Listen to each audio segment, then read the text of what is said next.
What's up, Wyoming? It's Sadie again with WYO Radio and WYO4 News. And today in the studio, we have J.T. Larson. He is House District 17. J.T., thank you so much for coming in today. Thank you so much, Sadie. I know you're getting ready to be really super busy, so thanks for taking the time out. So let's just hop right into it. If you could explain to me or someone who really doesn't know the importance of the legislative sessions that are coming up, can you tell us why it is so important?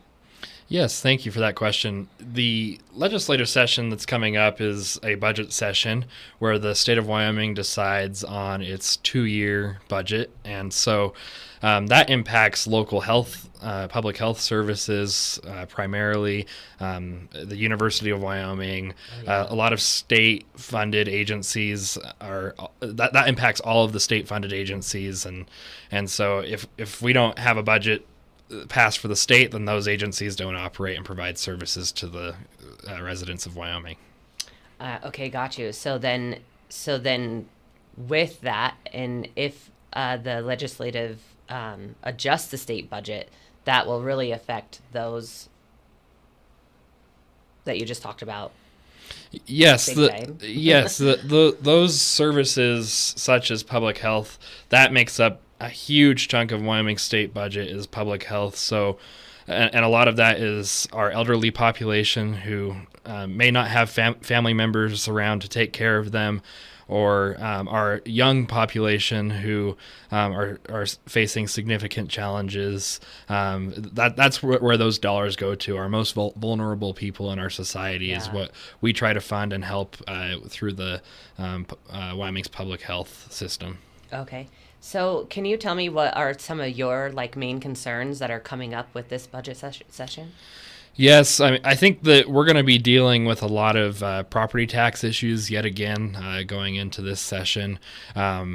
We have initiatives to cut property taxes entirely now. This fall, there will be a 50% ballot initiative to cut property taxes by 50%.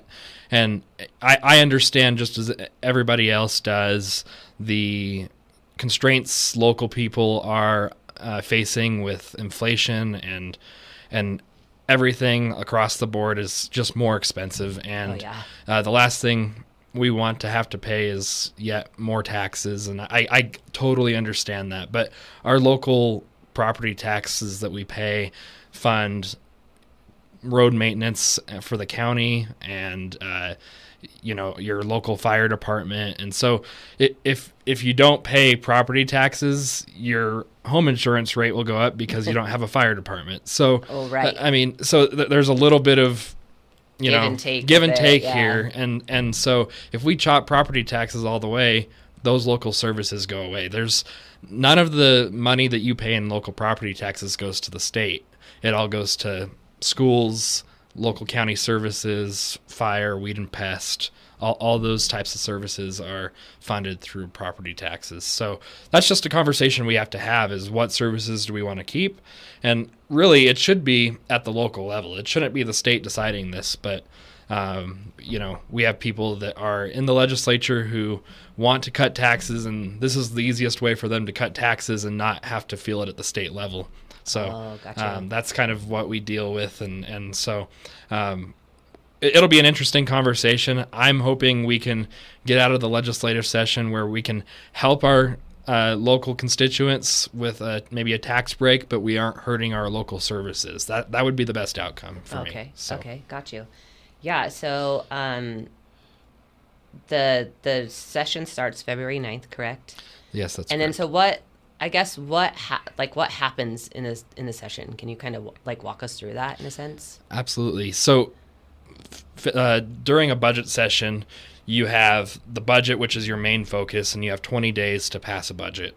Okay. And so both the House and the Senate, they start with a budget bill, and we go through the bill, and each member is entitled to bring whatever budget amendments they would like to bring to increase or decrease funding in certain areas or increase savings, whatever they would like to do. They're more than welcome to bring amendments to the budget bill. And at the end of towards the end of the session, both houses will have their own version of the bill, and it goes to a conference committee where we reconcile the differences between the two bodies and try to come to an agreement on what the budget should look like. Okay. And prior to all this, the governor issues his preferred budget. That goes to the Joint Appropriations Committee. The Joint Appropriations Committee then creates the budget that's presented to the legislature, the entire body, and then that's what we are making amendments on to increase or decrease in certain areas. So that's the biggest part of the session, but during a budget session, members are also entitled to bring their own legislation. They can bring bills on any topic they'd like to. The only difference between a budget session and a regular session, which we alternate every year, is in the budget session, it takes a 2/3 vote of the entire body to just even hear the bill that's on the floor.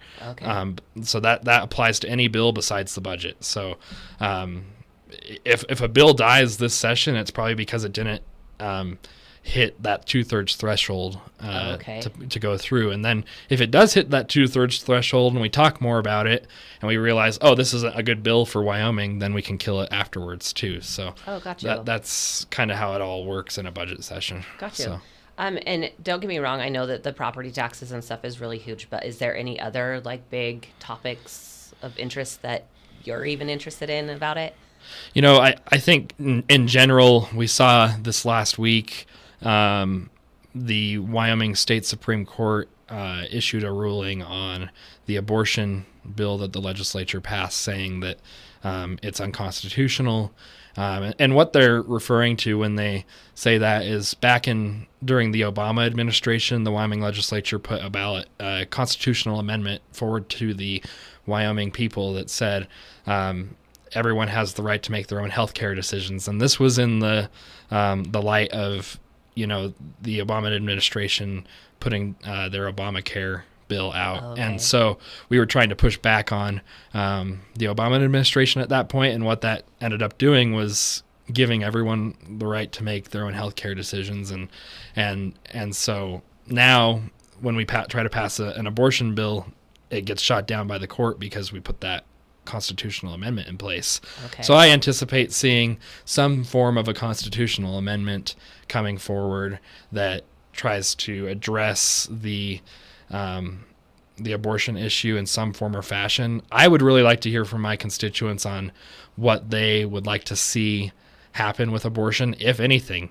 If my constituents want, everyone to have the right to choose, then I want to hear that from my constituents. So we can make an appropriate decision for Wyoming. But I think the best way to do it is send a ballot initiative or a constitutional amendment out to the voters so everyone can make their own choice on that. And it's not the 90 legislators sitting in Cheyenne making that choice for everybody. It should be everyone should be able to show up to the poll and make their choice on that. Gotcha. So. And this may be a silly question, then just to follow up with that.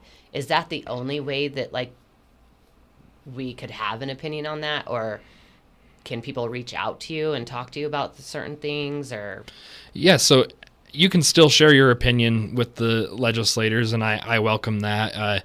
The best way to find your legislator is to go onto the Wyoming legislature website, and there's a list of House of Representatives and Senators that you can sort by your county and see who represents you in your county, and reach out to them and give your opinion on that, because there may not even be a need for a constitutional amendment if the majority of people are getting a hold of us and saying, hey, we don't want you to even pass anything in regards to abortion. So, but we should, we love to hear from our constituents. And I think the best way that we can hear is by putting something on the ballot that says, that gives the voters, when they go to the polls, the power to choose on that. So, cause it's so hard to hear from everybody during session, and not everyone's paying attention, but a lot of people show up to the polls and vote, and so that's the best way to, I think, get the people to choose on that. So JT, is there any other concerns or anything else you would like to go over with us? Yeah, I think over the last week we've seen the Joint Appropriations Committee, which is the committee in the legislature that decides how we spend our money. They've been meeting in regards to the governor's proposed budget, and they're making choices on whether to increase or decrease in certain areas. And we're going to see a significant decrease in a lot of areas, and that being they've cut $60 million already from the University of Wyoming. Wow. They've cut the entire Wyoming Business Council budget.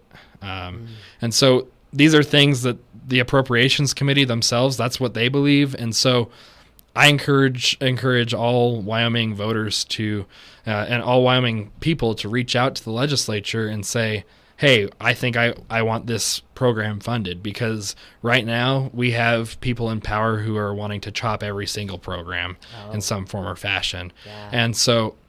And I'm not saying that that's a bad thing in certain circumstances, but we have to be responsible about how we cut or increase in certain areas. That's why I want to be there. I want to be a fiscal conservative that makes a common sense decision on these issues. And if we're gonna chop something and it's gonna hurt us, I don't want to hurt us. So Right.